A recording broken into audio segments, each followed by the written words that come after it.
Pessoal, tudo bem? Sejam todos muito bem-vindos à nossa live. Hoje a gente vai falar sobre persistência de dados e performance no ambiente. Vamos tentar descobrir como esses dois elementos aí se encontram. Esse assunto é de grande relevância, né, para qualquer tipo de negócio, para qualquer empresa, né, já que, como a gente sabe, os dados hoje em dia são um dos bens mais valiosos para um negócio. Temos visto pesquisas, como uma recente feita pela Kaspersky, que já considera que em 2020 a gente pode ter um nível recorde de ataques cibernéticos.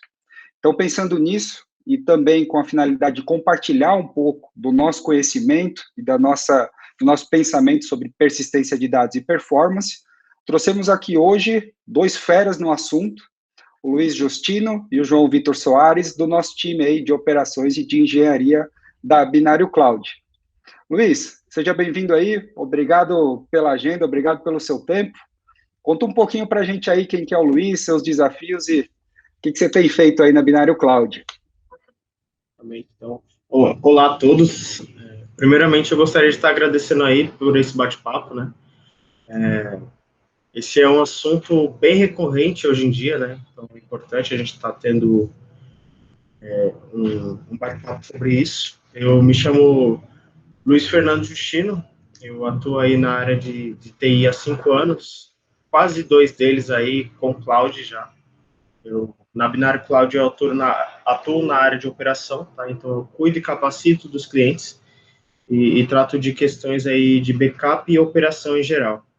E vai ser um prazer aí estar compartilhando o que eu sei com vocês. Obrigado, Luiz. João, seja bem-vindo aí, muito obrigado por esse bate-papo, pela conversa. Conta um pouquinho para a gente aí quem é o João Vitor e quais os desafios que você vem enfrentando aí como Binário Cloud.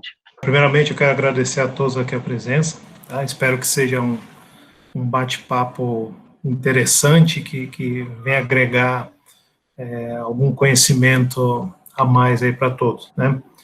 Bom, vamos começar do início. Meu nome é João Vitor Soares, eu sou arquiteto de soluções da Binário Cloud. O meu foco de atuação principal na empresa hoje é na área de infraestrutura de cloud. Também eu dou suporte avançado aos nossos clientes e também suporte para o time de projeto. Tá? A minha experiência na área de TI, eu já tenho 18 anos na área de tecnologia. Eu estou há 3 anos na Binário e anterior a Binário eu trabalhei por 5 anos na Universidade de São Paulo. Eu fiz parte da equipe tanto que ajudou a desenvolver a cloud da USP e, posteriormente, ajudou a administrar essa cloud. Essa cloud que entrega serviço para toda a universidade, todos os campos. Então, a gente está falando aí de um público alvo aí de abrangência de aproximadamente 120 mil usuários, né, entre professores, alunos e funcionários. Tá? Novamente, obrigado pela presença de todos. A comunidade grande, hein, João? Bastante gente para suportar, muito dado, muita informação sendo gerada. Acredito que trouxe aí para você uma bela bagagem esse projeto, hein? Foi uma experiência muito interessante, muito, assim, agregou muito valor, né, na nossa experiência de área. Perfeito. Eu queria só deixar um recado aqui para quem está participando. Tem o chat aqui do lado. Vocês fiquem à vontade aí para escrever, mandar perguntas, compartilhar com a gente. Ao longo da conversa, eu vou trazendo as perguntas aí que vocês apontarem, ou no final eu vou encaixando aí conforme o tema. Tá? Então, fiquem à vontade aí, só mandar no chat, a gente está acompanhando aqui e vai trazendo aí para a pauta. Dando sequência à nossa conversa, eu gostaria de começar pelo começo. Né? A gente é usuário de tecnologia, a gente é usuário de sistema, de software e tal, então nem todo mundo é de TI, está lá embaixo entendendo como os bits e bytes funcionam. Né? Então, eu gostaria de trazer aqui como uma primeira pergunta que a gente entendesse estruturalmente o que é um dado. Luiz, você poderia trazer para a gente a sua perspectiva sobre isso? Bom, de forma bem objetiva, o dado ele é qualquer característica de um objeto ser o sistema que possa ser registrado. Então, no começo aí, a gente entende que um dado ou uma junção dos dados relevantes, ele gera informação e a partir dessa informação é gerado conhecimento. Então, para a gente dar um exemplo aí dessa junção dos três elementos, a gente pode estar até falando aí um exemplo de um prédio, né? Então, para acessar esse prédio, é necessário que você realize um cadastro antes. Então, são pedidos dados sobre você que geralmente todas as pessoas têm. Então, é pedido o seu nome, seu CPF, seu RG, o endereço onde você mora e o andar para onde você quer ir. E isso daí, eles são os dados. Então, a partir desses dados aí, dessa junção desses dados, é gerada a informação para o sistema do prédio, que vai gerar o conhecimento para a aplicação e a partir disso você está liberado ali para entrar no prédio. Então, entendi. João Vitor, você consegue compartilhar e contribuir com essa resposta?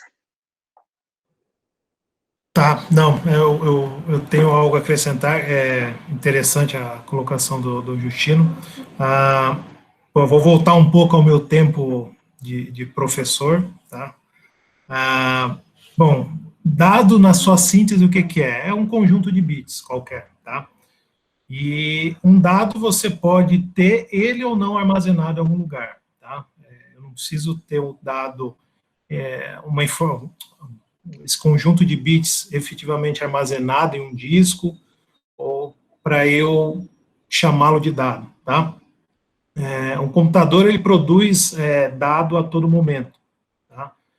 De forma automática, chamadas de kernel, interações do usuário, interações entre aplicações, dados são gerados a todo momento, tá?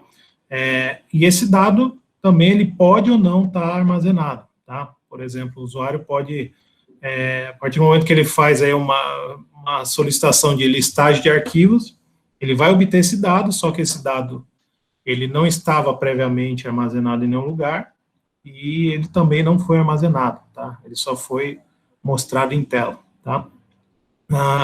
A partir do momento, né, que um usuário, uma aplicação recupera um dado armazenado para produzir, armazenado ou não, para produzir um certo conhecimento, a gente efetivamente tem a informação gerada, né?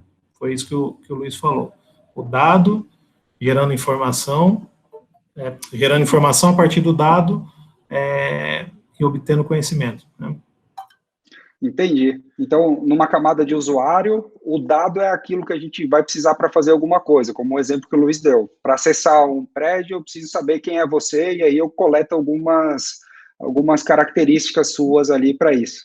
Numa camada técnica, tudo é convertido em bytes, e esses bytes podem ser armazenados ou podem ser diretamente processados e retornar alguma coisa para um software ou para um usuário. Seria mais ou menos essa linha? É isso mesmo, tá? Esses dados, como eles são gerados a todo momento, sendo através jogado em log, dados de usuário em arquivos, um dado de um formulário web que é armazenado numa base de dados, no sistema ERP, tá? Você tem dados aparecendo de tudo que é lugar no seu sistema, tá?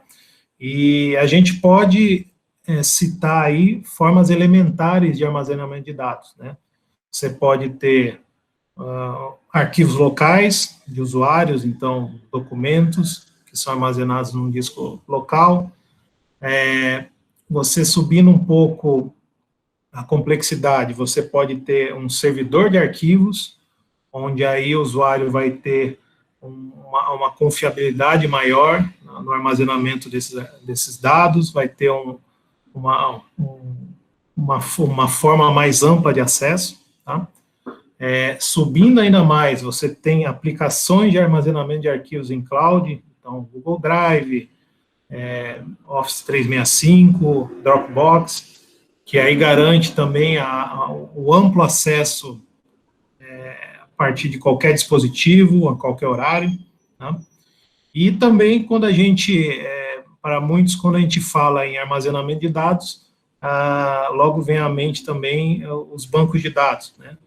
Que essa é a forma, geralmente, que se associa quando a gente pensa em armazenamento e recuperação de dados, né? Perfeito, João. Obrigado aí por compartilhar essa perspectiva com a gente. Trazendo aqui para uma outra ótica, a gente sabe que quem é de TI se depara bastante com o tema persistência de dados, né? Mas talvez para quem é usuário, para quem está no dia a dia só consumindo dados, sistemas e tal, isso pode ser uma novidade, né?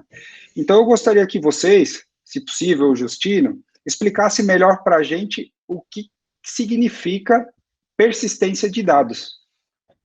Persistência de dados seria, então, a garantia de que os dados eles serão armazenados no que a gente pode estar chamando de memória não volátil, tá?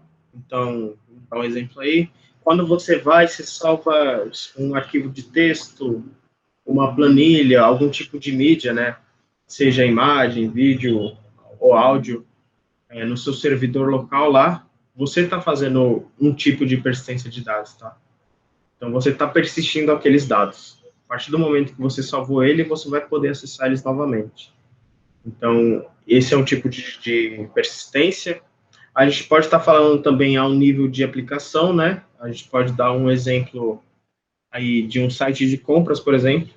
Quando você entra para se cadastrar para comprar alguma coisa, você vai colocar os seus dados lá, e a partir do momento que você salva aquilo, todos os dados que você colocou, ele vai gerar informação, ele vai ser gravado dentro de um banco, daquela aplicação do site, no caso, e a partir disso você consegue acessar a sua área dentro do site, né, a sua área de compra, de qualquer dispositivo, né, então, seja de outro browser, outro servidor, um celular, enfim, etc. E também, quando a gente fala de persistência, tá? É um exemplo que é bem comum a gente dar, seriam os backups.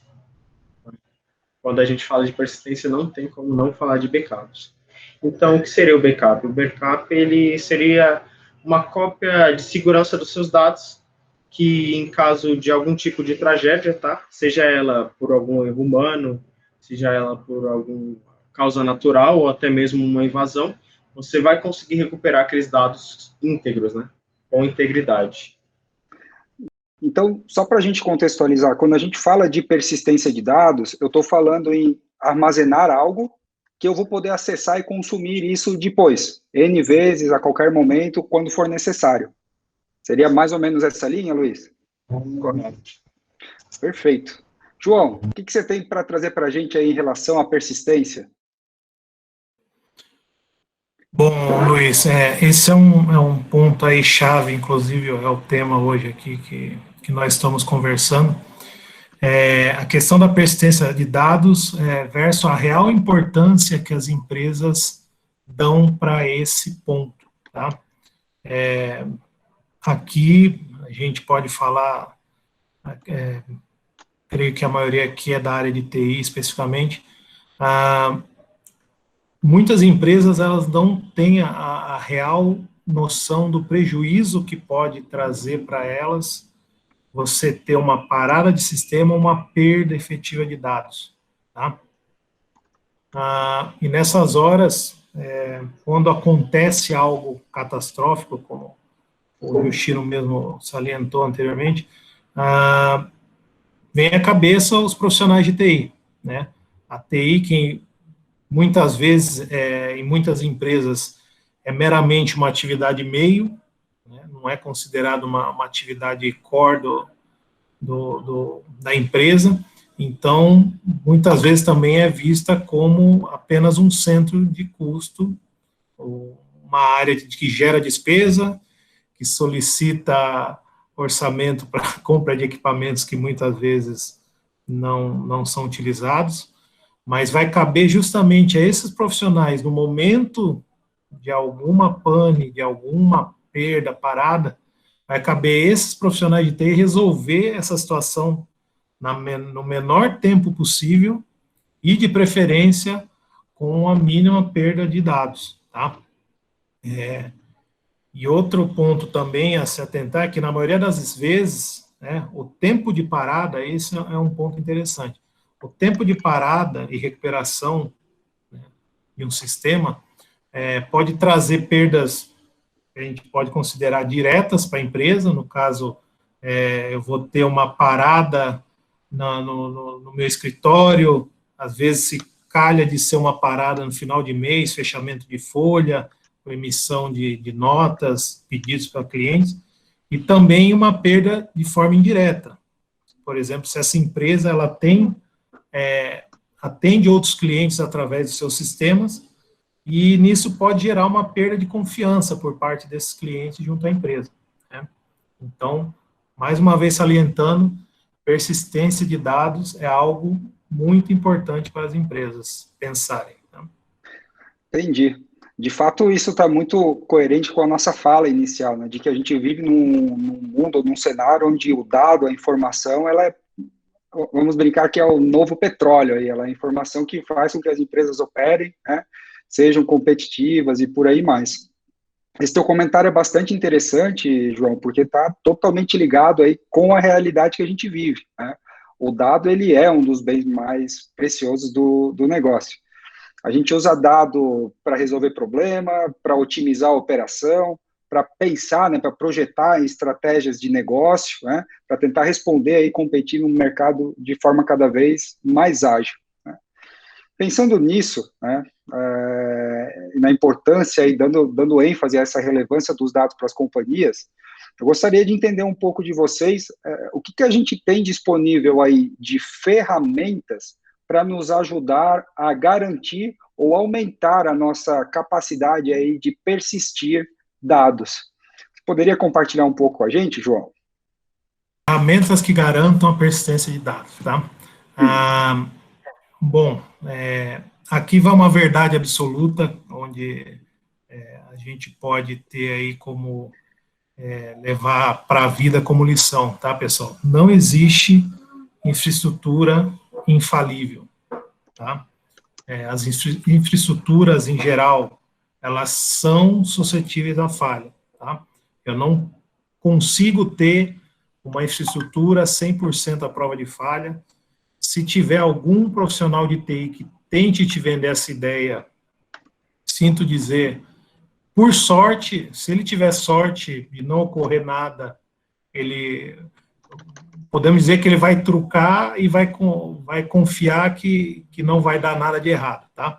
Então, é assim, por sorte, se não der nada de errado, a palavra dele se confirmou, tá?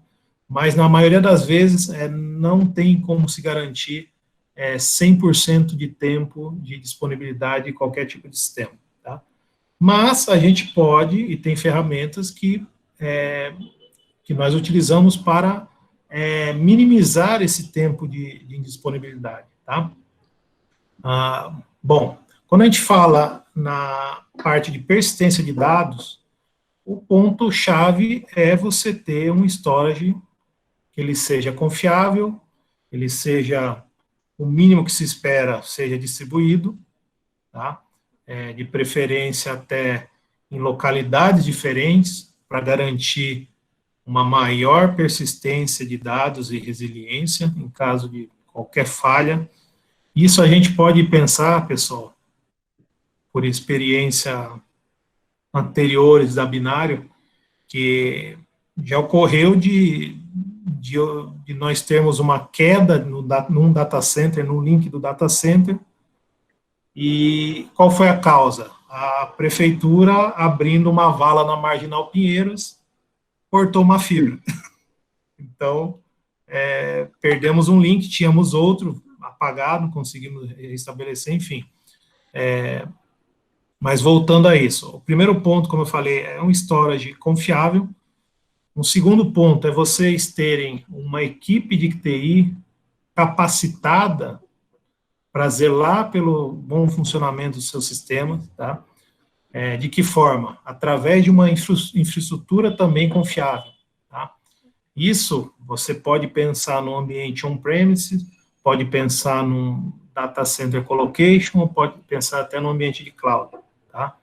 Aonde vai estar hospedado, não importa. O que importa é você ter um bom plano de abordagem para garantir a persistência dos seus dados, tá? E também um outro ponto, que quando a gente fala em persistência de dados, tá, a gente não pode só se limitar à parte de storage, a gente tem que pensar no conjunto inteiro de hardware, né? Então, temos aí servidores, parte de rede, a própria infraestrutura, né, pensando em energia elétrica, ar-condicionado, enfim, próprio storage, políticas de acesso, principalmente isso é um ponto muito importante quando a gente está se referindo à manipulação de dados, né? Então, assim, em um resumo, esses são os pontos principais, tá? Perfeito, João. Acredito que um ponto aqui que vale a gente salientar é que fatores externos podem contribuir para que a gente tenha um ambiente, às vezes, que falhe, né? Você deu o exemplo da fibra, poderia ser uma energia elétrica, algum outro elemento ali que, às vezes, pode influenciar no que está lá no nível mais baixo, né? No hardware propriamente dito, e isso aí pode, às vezes, resultar numa perda de informação, numa perda de dado, né? Ou, às vezes, corromper o próprio dado e fazer com que aquilo não funcione mais, né? Então, vale destacar aí, foi muito bom os tópicos que você trouxe. Justino, eu acredito aí que você está no dia a dia com backup, está no dia a dia ajudando várias empresas a pensar sobre isso. Então, eu gostaria de ouvir um pouquinho de você aí, o que você tem para complementar. Um pouco mais sobre os armazenamentos a longo prazo, as ferramentas que dispõem disso daí. Uma delas é justamente o backup. Então, seja um backup de arquivos, tá, que você faz ali no seu file server, seja um backup de aplicação, do seu banco, do seu SAP, onde você vai pegar os dados dele propriamente dito, ou até mesmo um backup de imagem, né? A gente trata de snapshot. Então, eles são feitos, são armazenados aí em algum disco rígido, seja um HD ou SSD, fitas ou nuvem, tá? Então, isso daí fica muito a escolha do gestor de backup, que ele acha mais viável, com relação também financeiramente, né? Que é uma questão que entra bastante quando a gente fala de backup em si. Outra ferramenta que a gente pode estar citando aqui, de armazenamento a longo prazo, seriam os sistemas de alta disponibilidade, tá?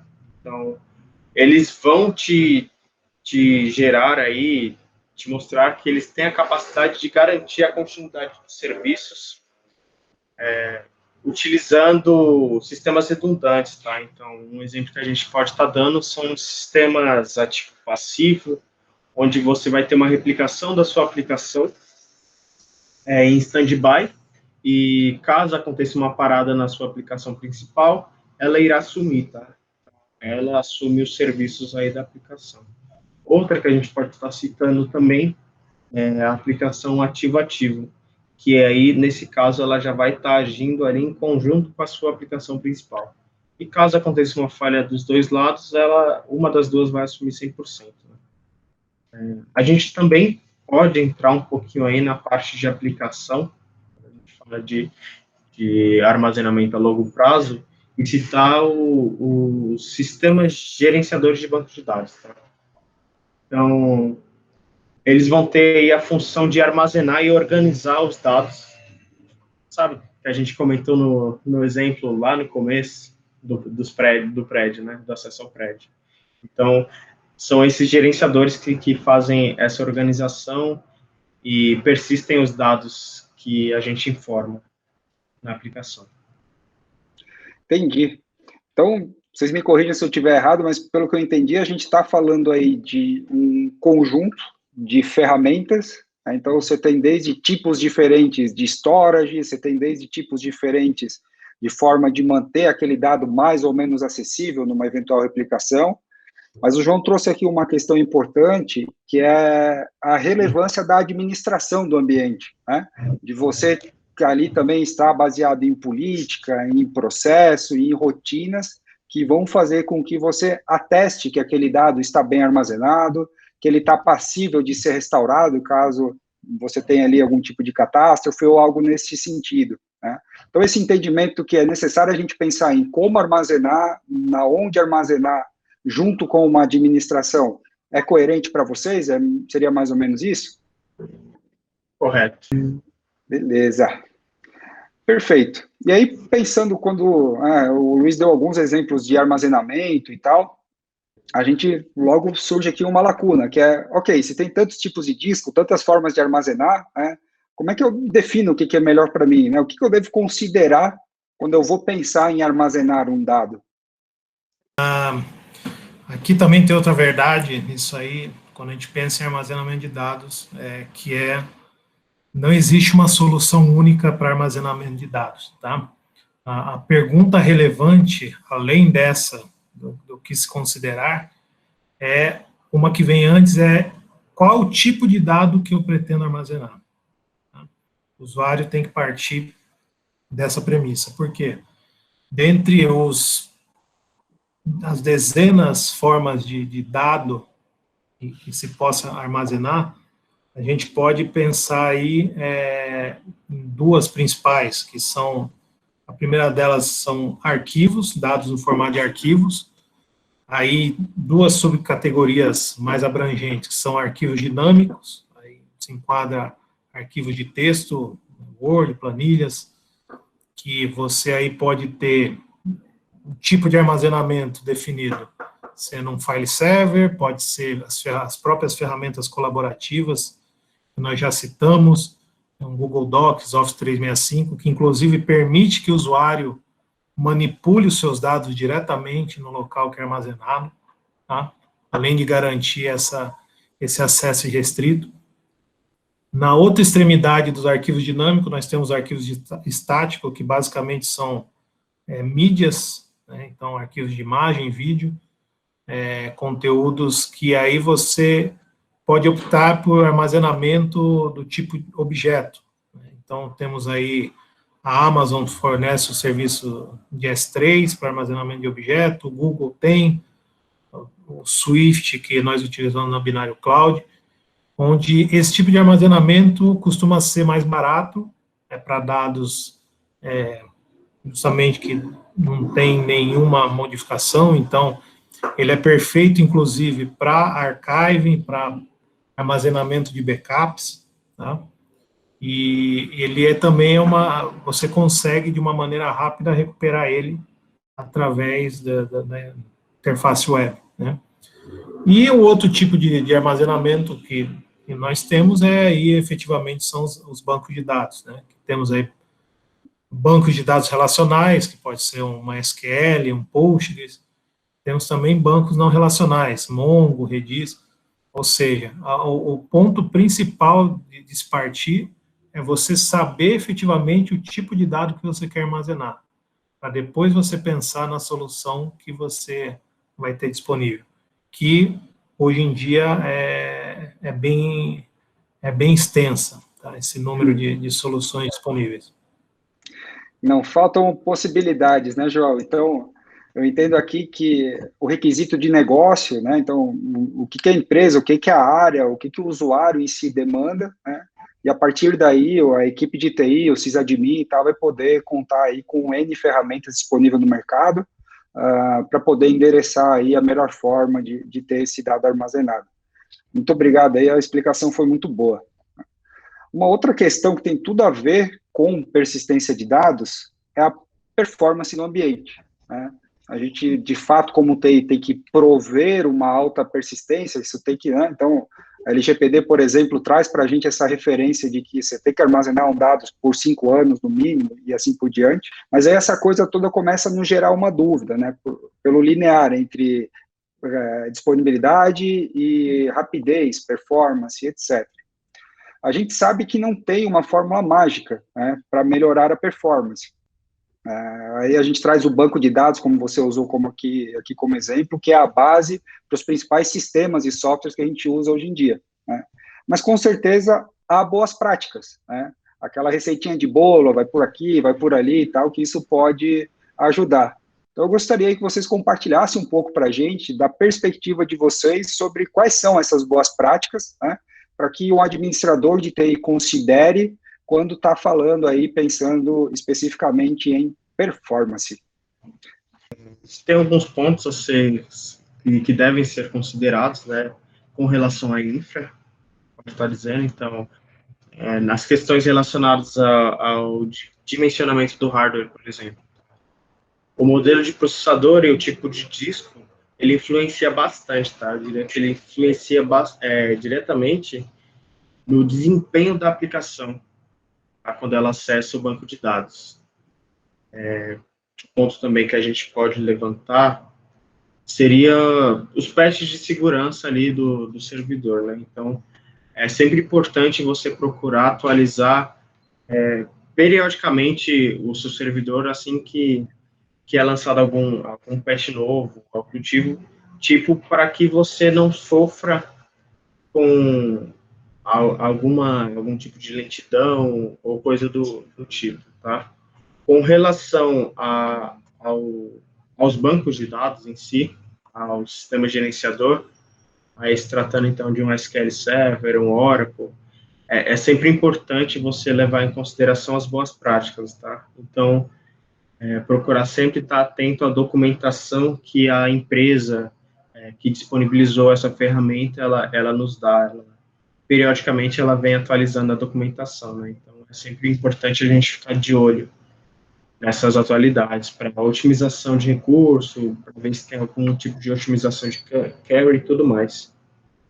Entendi. Então, aqui a gente volta a chamar a atenção para a necessidade de manter processo, de manter uma administração do ambiente, né, Luiz?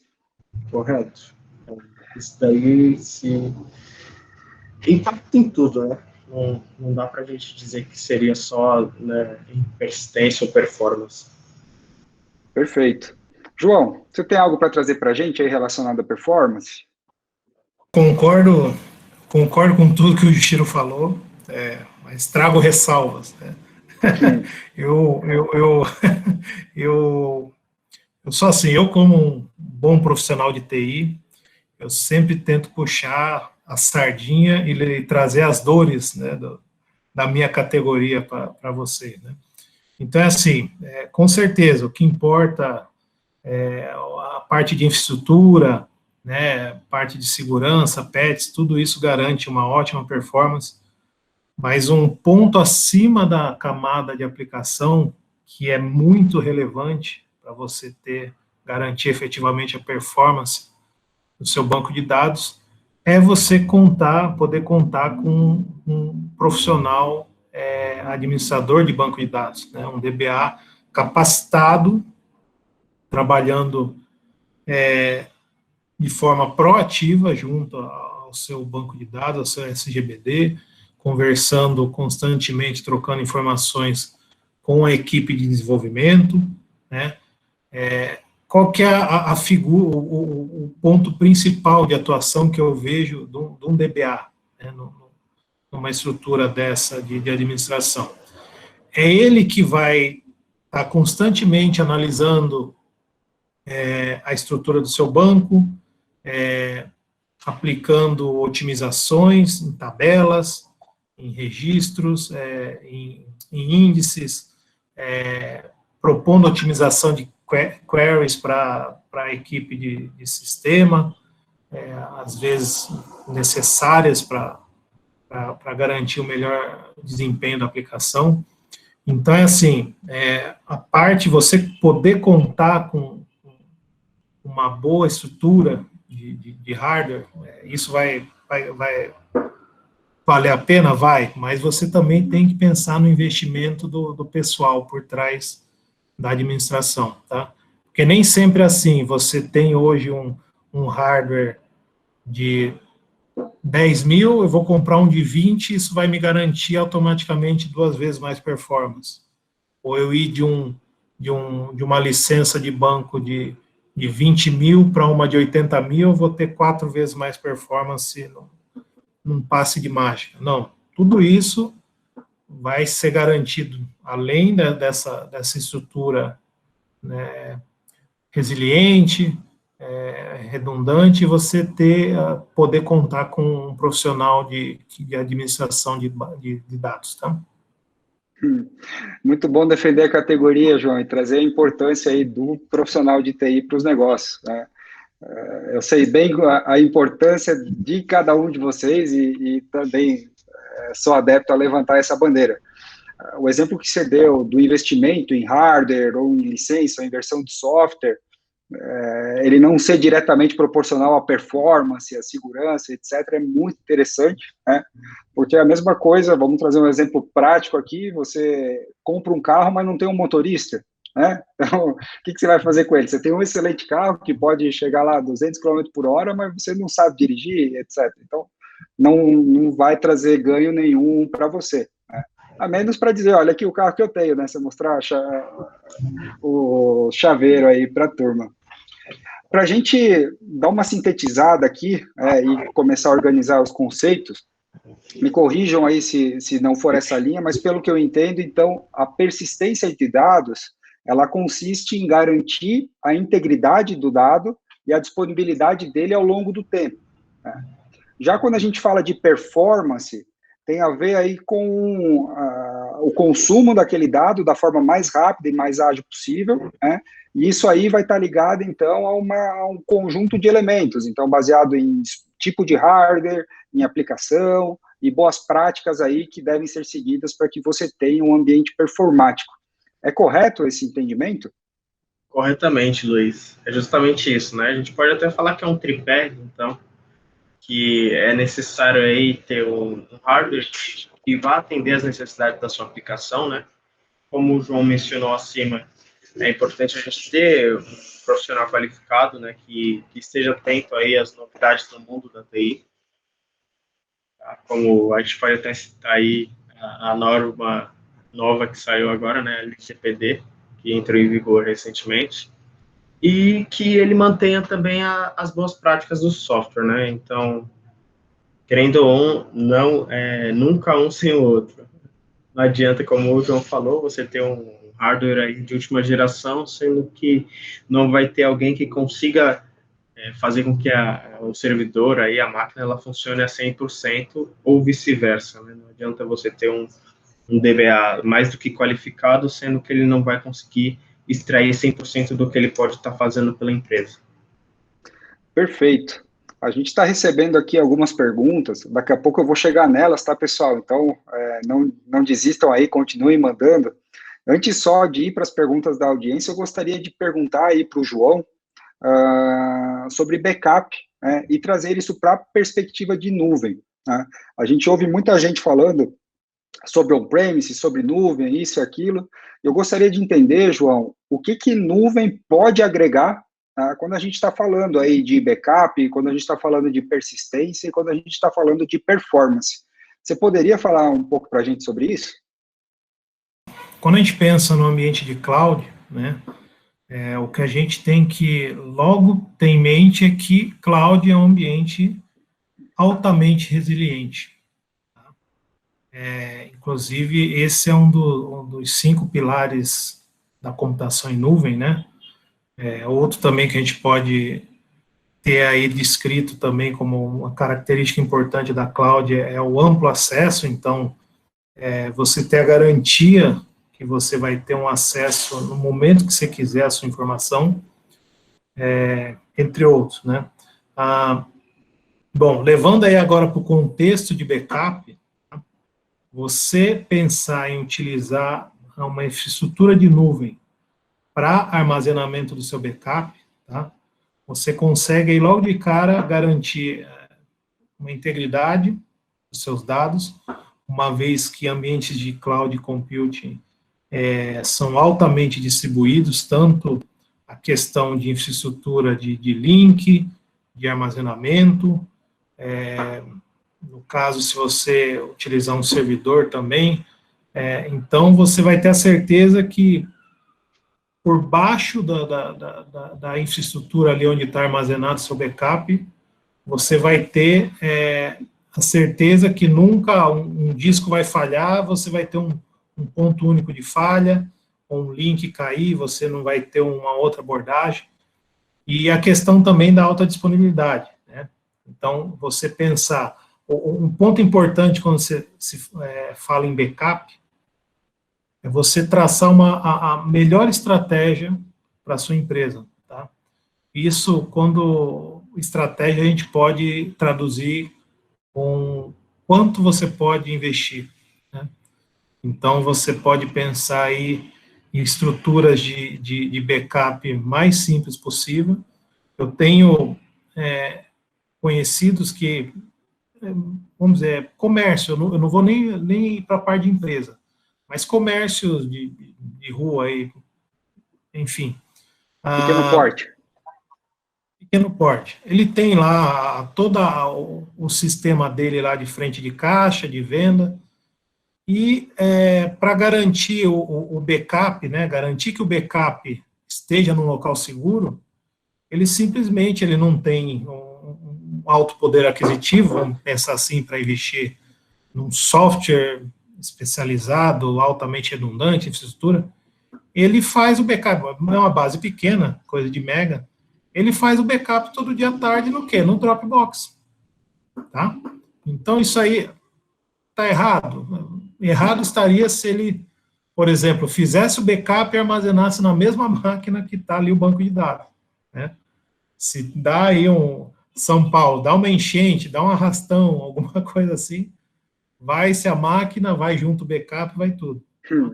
Então, é assim, que fosse um pendrive, que ele todo dia tirasse dali e levasse para casa, né? E salvasse em outro lugar. Isso é uma estratégia básica, mas altamente eficiente, tá? Sem pensar que quando você diz Dropbox, Google Cloud, essas são modalidades também de computação em nuvem, tá? Só não é a computação em nuvem tradicional, que é infraestrutura como serviço, mas é software como serviço, é outra categoria de computação em nuvem. Ou seja, mais uma vez a computação em nuvem se mostrando eficiente para armazenamento de backup, tá? Então, é assim, a empresa pode arcar com o maior custo de uma ferramenta ou de servidores em cloud para armazenar, ótimo, tá? O importante é, sim, sempre ter uma estratégia para garantir a persistência dos seus dados. E, nos dias de hoje, computação em nuvem é a forma mais rápida, às vezes pode não ser a mais barata, mas com certeza é a mais rápida de garantir esse armazenamento seguro dos seus dados, tá? Tem uma coisa que a gente fala sempre, e a gente tenta mostrar isso quando a gente visita cliente e tudo mais, é tudo que tem por trás de uma infraestrutura de nuvem, né? Então, a gente vai lá, mostra o selo de data center Tier 3, por exemplo, e tenta explicar para as empresas o que aquilo quer dizer, né? Então, você deu alguns exemplos, dupla abordagem de energia, dupla abordagem de link, toda uma estrutura de bateria, de gerador e tal, para garantir que quase 100% do mês aquele ambiente esteja energizado, esteja com conectividade, etc. A mesma coisa o nível de segurança física, né? Então, você tem lá uma ISO 27001 que atesta que aquele data center tem N camadas ali de segurança até que alguém chegue num hack propriamente dito e tal. E quando a gente vê o dia a dia de uma empresa, você deu um exemplo aqui de empresas de pequeno porte, elas podem sofrer mais com isso, mas até empresas de médio porte, bem ou mal, o servidor está sempre acessível, né? Você, de alguma forma, você consegue chegar no hack, está embaixo da mesa e tal, você pega aquele servidor, você vai embora com ele, você leva tudo, né? Então, realmente, uma das características que é a minha percepção que eu vejo, que nuvem traz aí como maturidade, é que as empresas passam a ter um salto muito grande, ela consegue crescer no nível de maturidade tecnológica ali, de acesso a um ambiente seguro, de acesso a um ambiente performático e com altíssima disponibilidade, né? Porque é base da nuvem aí, como você falou, garantir uma alta disponibilidade para o ambiente, né? Computação em nuvem, eu vejo assim que é uma das maiores revoluções que teve nas últimas décadas, não, claro, puxando a sardinha para o nosso lado, que é o nosso core, né, de atividade, mas assim, você pensar numa forma que anteriormente no momento que você pensava em crescer o mínimo possível a sua infraestrutura de tecnologia, né? Você geralmente poderia começar ali com o seu laptop, ou ter, como eu falei lá, o o servidor embaixo do balcão atendendo. Qualquer coisa acima disso que você fosse pensar em adquirir, você indiretamente e invariavelmente você iria ter que pensar em local de alocação, parte de energia, refrigeração. E cloud, ela veio justamente para dar essa facilidade para o cliente, né? A maior delas, que é você pagar simplesmente o que você usa, né? Então, se você tem uma demanda específica sazonal, você pode ter ali um aumento de consumo de recursos, você paga ali naquela semana, naquele mês, e depois volta tudo ao normal, né? A parte de armazenamento de dados, como eu falei, você tem hoje em dia nas plataformas de cloud soluções específicas para esse tipo de armazenamento, onde você, dependendo do que você vai armazenar, principalmente dados de backup, onde muitas vezes a empresa, agora, como o Luiz citou, LGPD, enfim, a empresa é obrigada a armazenar dados por um determinado período, e muitas vezes são dados que a empresa sabe que, ó, eu só tenho que armazenar porque a lei me obriga, eu não vou acessar mais, né?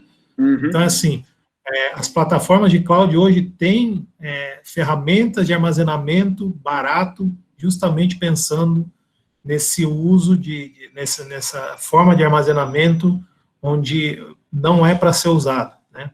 Então, é assim, cloud é vida, meu povo. Pelo menos para quem é o administrador de TI, né, João? Você matou toda aquela camada que tirava o sono aí dos finais de semana. Eu vou voltar aqui para as perguntas, temos bastante coisa que a audiência mandou aí. Obrigado, pessoal, pelo engajamento, pela participação. Eu vou começar pela pergunta da Daiane. Ela está falando aqui sobre backup. A pergunta dela é: o que eu devo considerar quando eu vou construir um plano de backup? Como que eu penso numa política de retenção? Acredito que o Justino aí possa nos ajudar a respondê-la. Opa. Então, Daiane, o pontapé inicial, eu diria que seria, então, a criação de uma gestão de backup, né? E uma gestão de backup eficiente. Não dá para mim chegar para você e falar que existe uma gestão universal, tá? Que existe uma gestão padrão que eu aplico na minha empresa, por um exemplo, e você vai conseguir aplicar na sua que vai dar certo. Não, tá? Então, é importante deixar claro que cada empresa, ela cria uma gestão de acordo com a necessidade do seu negócio. Aí, para ajudar aí na criação dessa gestão, é importante levantar alguns pontos, tá? Que fazem com que a sua gestão seja muito eficiente. O primeiro ponto que a gente pode estar citando aqui, então, seria a criação de políticas de backup, tá? Então, a gente pode estar falando aí das políticas de RPO e RTO, por exemplo, onde o RPO ele vai estar ligado à tolerância que a sua empresa ela vai ter com relação à quantidade de dados que ela pode perder, tá? E enquanto o RTO ele vai estar ligado a quanto tempo a sua operação ela pode ficar inoperante, né?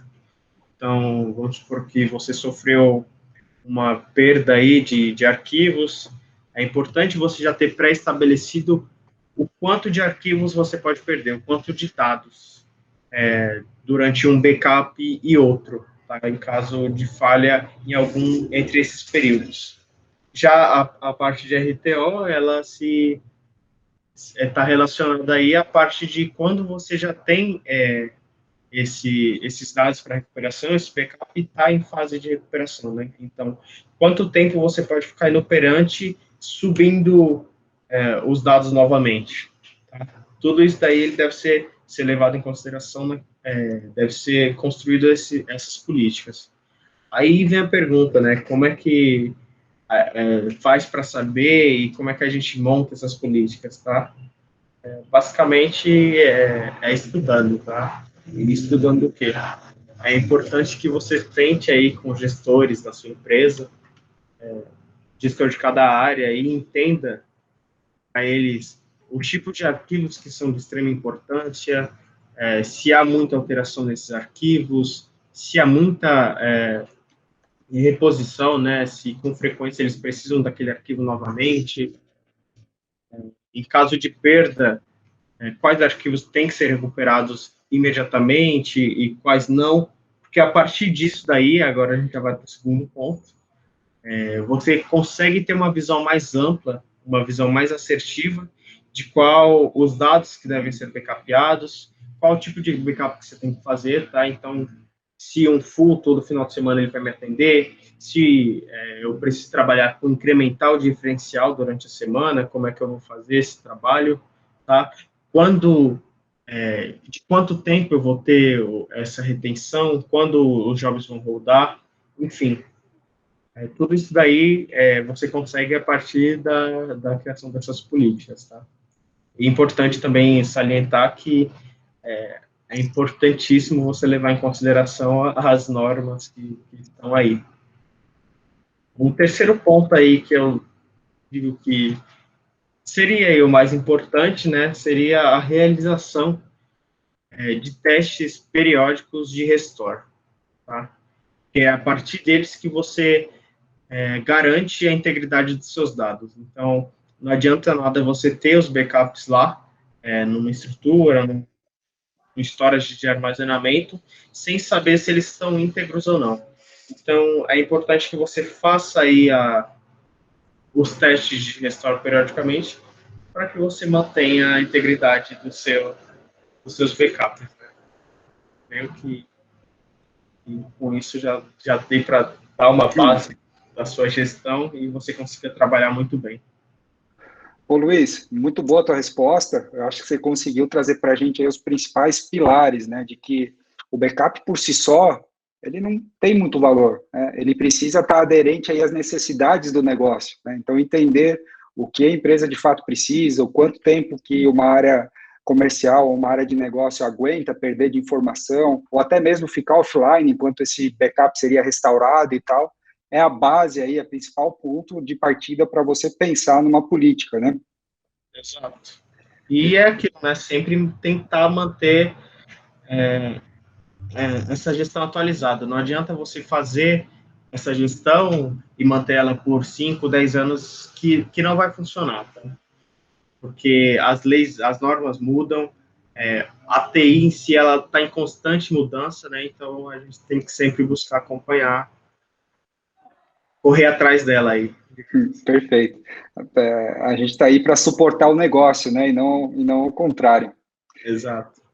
Dando sequência aqui, o Brendo trouxe uma pergunta que me parece ser bem interessante, mas não sei quem de vocês vai se sentir mais confortável para responder, mas é o seguinte: é seguro dizer que estamos vivenciando hoje uma evolução em que o desenvolvimento e a segurança de dados estão se tornando mais adaptáveis, pensando numa camada de linguagem aí, para o profissional que não é de TI?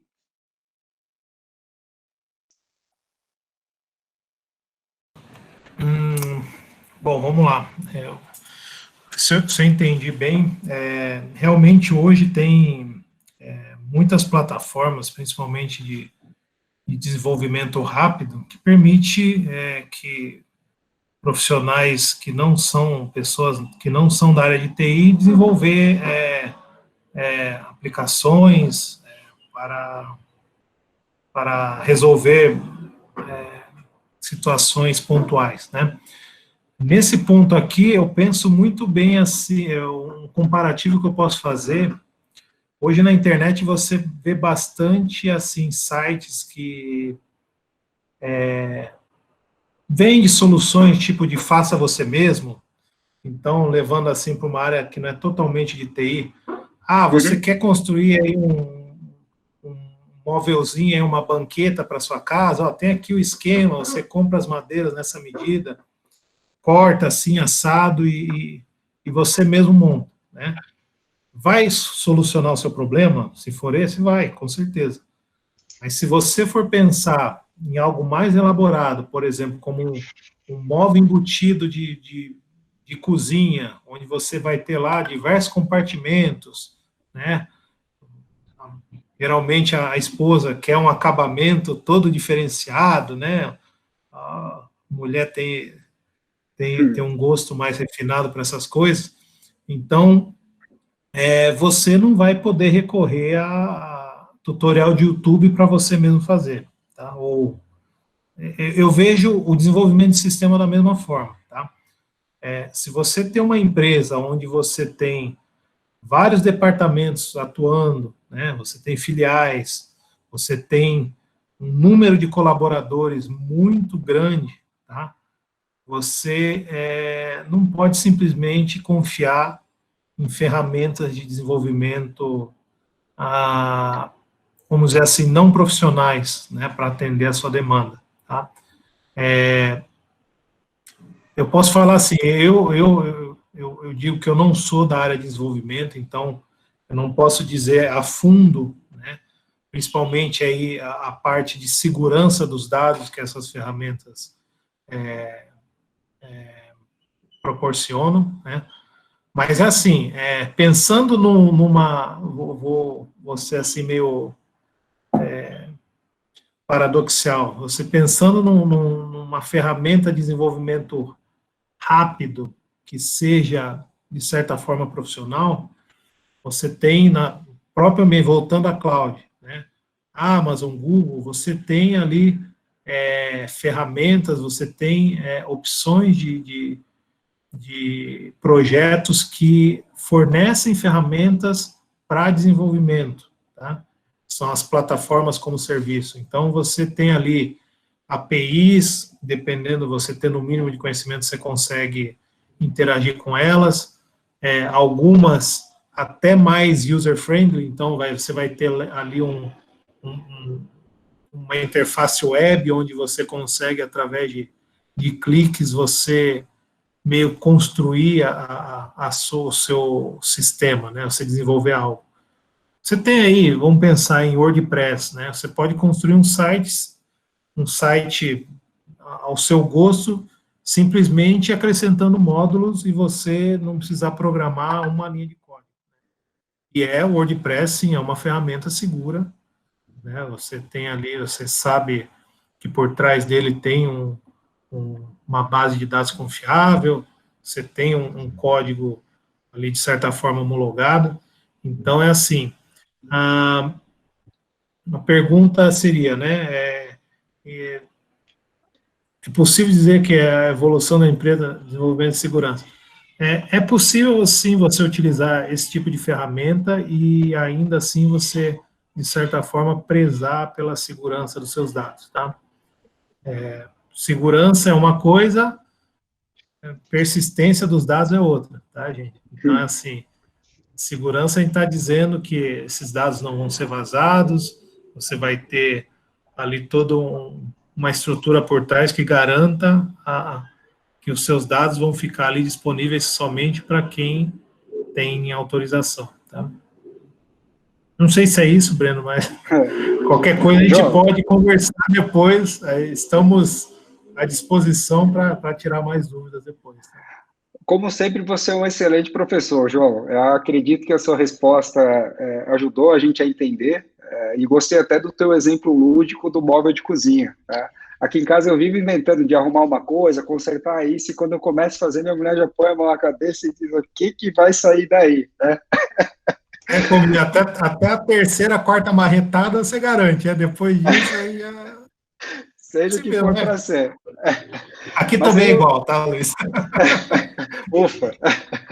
Mas uma coisa que vale, acho que eu posso complementar aqui, é que quando a gente vai estudar computação, desenvolvimento, etc., a gente fala de alto e baixo nível, né?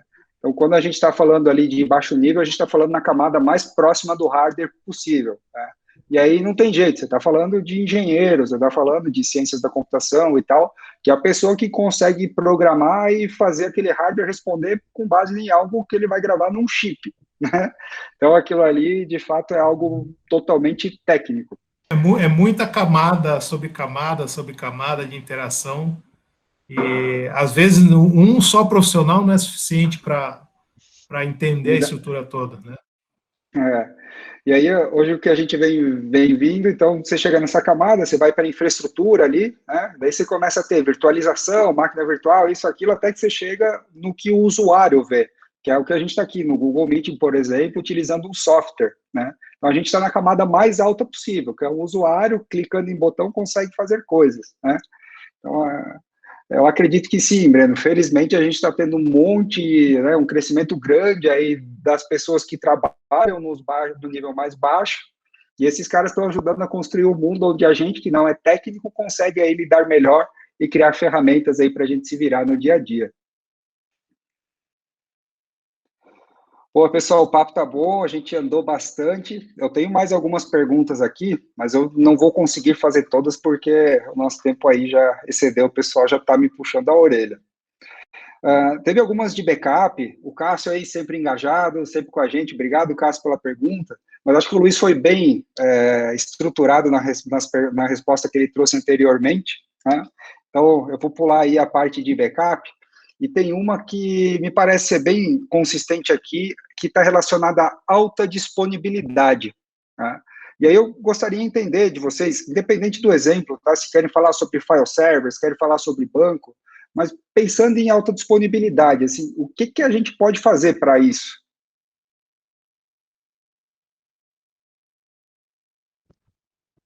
Bom, vou puxar um gancho aqui, depois já um complemento. Poderia aí só achar a pergunta, poder já. Sério, tá? Você falou para levar tudo em consideração. Aí vem a parte de quanto você está disposto a gastar, né? Querendo ou não, essa parte aí ela acaba entrando em tudo. Então, mas um dos métodos aí que você poderia estar usando seria um failover, tá? Então, você poderia ter uma replicação do seu servidor aí, seja file server, seja banco. Aí fica a seu critério se ele vai estar como um ativo passivo ou um ativo ativo. Se fosse em questão de file server, né? A gente poderia estar trabalhando com um sistema de arquivos distribuídos, como o DFS da Microsoft, por exemplo, que ele vai pegar os seus arquivos, vai compartilhar com um ou mais servidores.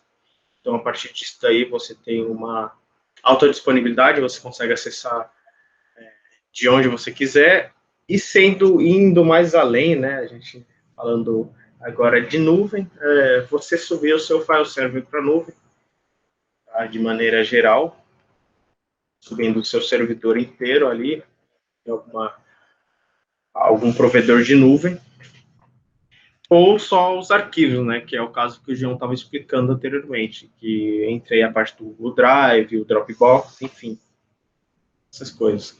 Com você subindo aí o seu file server para a nuvem, eu diria até que sua preocupação ela decai pela metade, porque tanto você quanto o seu provedor eles sempre se preocupam, tá, em manter alta disponibilidade dos servidores, tá, no caso dele, do serviço que ele vende, no seu caso, do serviço entregue e da sua aplicação em si, do seu servidor. Então, querendo ou não, Quando a gente fala, então, de disponibilidade, basicamente a gente está tentando buscar formas aí para que aquele dado esteja disponível o tempo todo, vamos assim dizer, né, ou a maior parte do tempo possível. Então, de uma forma estrutural, quando a gente fala de prover alta disponibilidade, a gente tem que considerar as camadas ali que existem e tentar duplicar elas de alguma forma, né? Então, o exemplo da nuvem interessante que você deu, a gente já falou lá atrás de redundância de rede, de energia, né, essa coisa toda, né?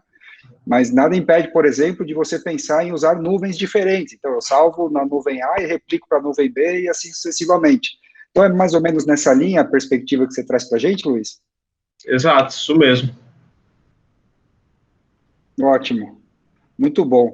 Eu vou fazer uma última pergunta, novamente aqui do Breno.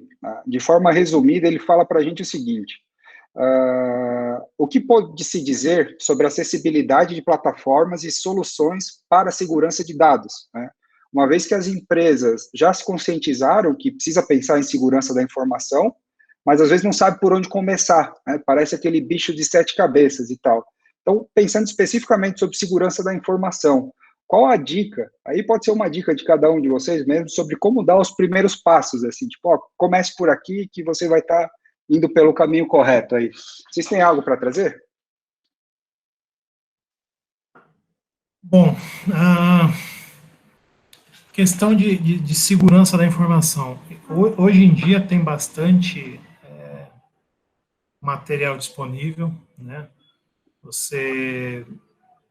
Eu posso dizer fontes confiáveis, por exemplo, o próprio NIC-BR tem o centro de segurança lá, né, que fornece materiais, tem palestras sobre segurança, né? Mas assim, itens básicos, você pensar num HTTPS no seu site, numa política de centralização de senha dos seus usuários, coisas pequenas, né? Políticas de troca de senha, muitas vezes não se levado em consideração isso, enfim, mas isso é o passo a passo. Se você for pensar em algo mais amplo, você tem aí empresas, né, como essa aqui, que presta suporte e consultoria onde a gente faz todo o levantamento da sua infraestrutura, analisa pontos de possíveis melhorias, né, porque às vezes quem está ali no dia a dia não percebe, mas às vezes você tem um servidor lá que está desatualizado, está com um sistema operacional antigo, isso pode ser um possível ponto de falha de segurança, né? E o mais incrível que eu tô falando muito, Justina, depois você não vai ter o que falar, mas o que ocorre muito ainda nas empresas, o famoso lá post-it colado no monitor, né? Isso é um ponto gravíssimo, se você for levar em questão de segurança, né? Então, é assim, no seu dia a dia, você pode pensar em boas práticas, olhando ao seu redor mesmo, né? Então, assim, para começar a pensar num plano de ação, seria isso, né? Perfeito, João. Muito obrigado aí pelo seu esclarecimento. Eu vejo que, de fato, há pequenas coisas, e a maioria delas aí está relacionada a processo, né? Um passinho de cada vez ali que já pode trazer um nível de maturidade aí para as empresas, né? Luiz, você quer compartilhar alguma coisa? Tudo aí. Então, tá bom. Pessoal, a gente vai ficando por aqui. Eu só queria responder aqui, o Eduardo Gaspar perguntou para a gente sobre LGPD, o que tem a nuvem a ver com isso, etc. Eduardo, a LGPD está muito mais relacionada a processo das companhias, está muito mais relacionada ao dia a dia, a lidar com o dado, porque ela é especificamente relacionada ao usuário final, né? Então, sinceramente, se você for ver quem está hospedando o dado físico propriamente dito, ele vai ter pouca gerência sobre LGPD propriamente dito, tá? Mas para detalhar sobre isso, no nosso site tem uma área de educação, acho que vale entrar lá, vocês consumirem, é binariocloud.com, binário.cloud, e lá você vai ter uma área de educação. Eu até estou compartilhando aqui no chat o link específico sobre LGPD. A gente tem um material rico ali, que é um infográfico muito simples de entender, e ali a gente tenta demonstrar um pouco o que é uma camada de infraestrutura, o que a nuvem agrega para a LGPD, o que está na camada do usuário e tal.